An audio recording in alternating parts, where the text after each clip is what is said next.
Hey, Katie. Yeah, what's going on?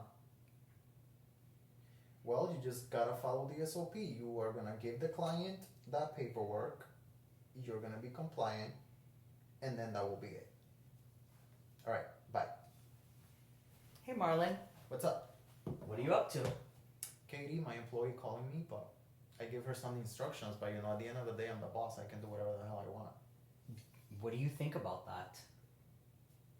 What do I think? I mean, I'm the boss. Don't you think your employee needs some sort of guidance? Sometimes, but Shouldn't you lead by example maybe? I don't think I need to lead anybody by example because it's my company. I can do whatever the heck I want. And you want to get to your goals how? I'll just do me, whatever I need to do. I think we need to have a little discussion, a little talk today. So today we're going to talk about leading by example. Stay tuned, you don't want to miss this.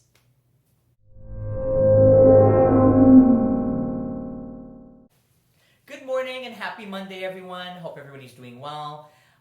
So, as you saw from the skit, we're going to talk about leading by example. So, in that skit, you heard Marlon advise his employee, or did not advise his employee, and tell us what was going through your head as a leader in that moment. I just told her to follow whatever guidelines we have placed, but I wasn't gonna do anything else about it Why? because she was asking for extra guidance and the client doesn't need that. I didn't have to do anything else beyond that point. So, based on that, how many of you deal with this on a regular basis where you need some sort of guidance but you're not getting that guidance? And whether it's personal, professional, this is just in general. I know I've received a lot of feedback, not from us only, but in general, where people are dealing with these type of challenges. And as such, we wanted to address that. So, as he said, that's where his mind was as a leader. But often they're human. They don't know what the employee's thinking. So the first thing I'm going to say here is, the employee has so much going through their minds, but it's up to the employee to speak up, to express themselves. Let's keep it short and brief and say, here's the key issues that are happening. This is where my obstacles are. This is where I'm being blocked. From there, as a leader, we all have different leadership styles. Mine would be, okay, that's where you're blocked. What can I maybe do to help you? Where can I maybe suggest you go to someone or whatever the case is? But often, like I said, everyone has different leadership styles. Mine would be to help my employee, would be to go out and do something for them. Some other leaders would say, well, you should go, kind of like what you were saying. You have a problem, go figure it out for yourself and come back and tell me how you found. So it's how you see it. And if you're not, like for me, some employees might like that style, some employees may not. What is your leadership style, Marlon? I'm more of about having empathy and sitting with the person, whether it's an employee, whether it's a friend or whatever it is, if they're looking up to me, have empathy with them, figure things out together. But I always ask them a key question and I always tell them, don't bring me a problem without having possible solutions to it, even if it's just one. I'm not asking you to solve it. My point is not for you to solve it on your own. My thing will be, don't bring me a problem without having a possible solution, and then together we can solve it. Together we can explore that solution or come up with a different solution. And this is why we get along while we're friends. Because that's exactly how I feel as well. I mean, in my many years of experience, I can say that the number one thing that has always been the issue is there's the fear. The fear comes in it. Right. It's that, oh my gosh, what if I don't say it the right way? What if I don't present it the right way? You gotta feel comfortable. And if you don't feel comfortable, that's the true issue that needs to be tackled and figure out for yourself.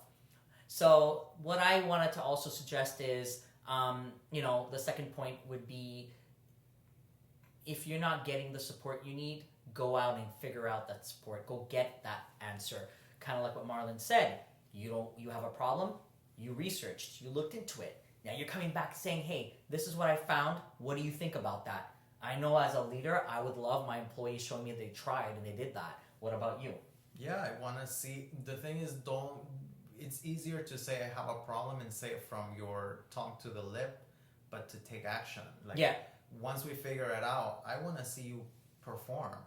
Yes, exactly. And then some of you would say, well, you're saying that we could find the answers on our own, but what if we feel there is no answer to this question? Well, my advice would be to say, well, what makes you think there is no solution to the problem? Show me why. How did you get to that? And I'm not going to judge you bad about it. I'm not going to make you feel bad about it. Because like I said, fear is the number one reason in all my years that I've seen people not get to their full potential, because they're scared. Right. They don't want to be portrayed as, well, you should know this. You've been here for how long? That means nothing. You could be doing something for 15, 20 years, but do you do that same task day in and day out? Maybe because it's always been that way, Marlon, maybe it should stay that way. Shed some light on that. Right. Well, if somebody told me it's always been that way, I will say this. There have ways of transportation have existed throughout the centuries, whether it's by horse, by donkey, by car, by those wagons attached to a horse. Like, it's evolved, right? Yes, Marlon. Now we're at a point where we finally got a car, right? And now we're progressing from a gasoline car into electric vehicles. And now we have airplanes as well.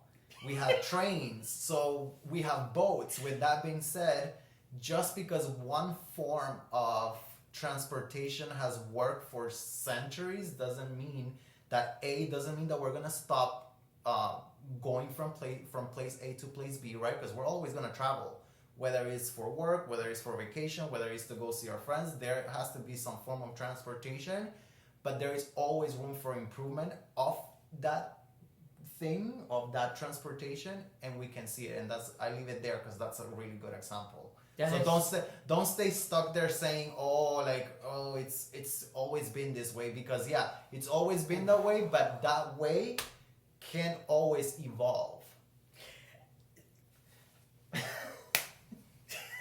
My philosophy professor said this, and don't you guys are probably gonna laugh, but my philosophy professor said this. He told us one day in class, and he's like, yeah, because you're like a sausage. And I took offense to it. I was like, well, I understand. Like, is this man talking about like the male? Yeah, what is he saying?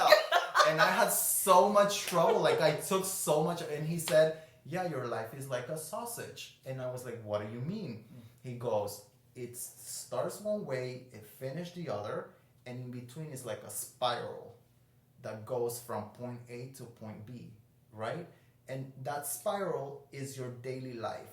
Whatever task you perform today, even if it's the same kind of task, tomorrow, it's not gonna be the 100% exactly the same, because and I told him, I was like, if I sit at work and I do the same thing every single day, doesn't it mean that my life is still the same? He's like, no, because guess what? Tomorrow you're gonna trim your beard and you're gonna come to work and you're no longer gonna have that same exact hair on your face.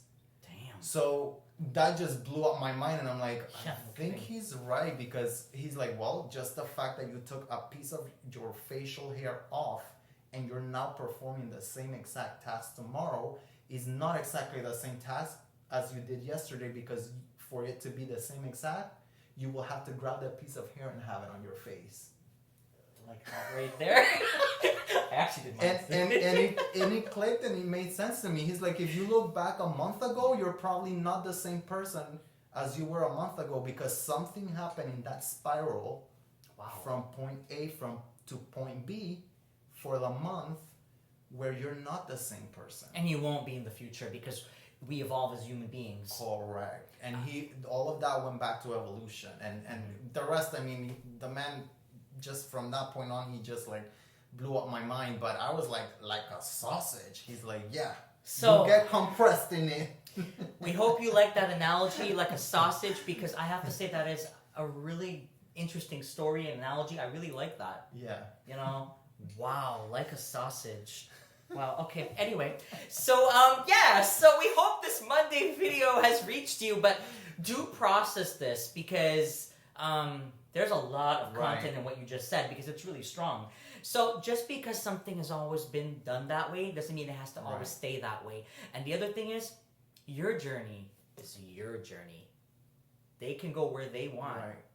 You control you. In other words, guys, like, yeah, the wheel has been invented, but it doesn't mean that we have to transport ourselves in the wheel. We can transport ourselves by our own feet, now in the air with airplanes, through boats above the water. There is different ways to approach things. And they said in 2020 we would have flying cars like the Jetsons. I hope so. You know, that didn't happen.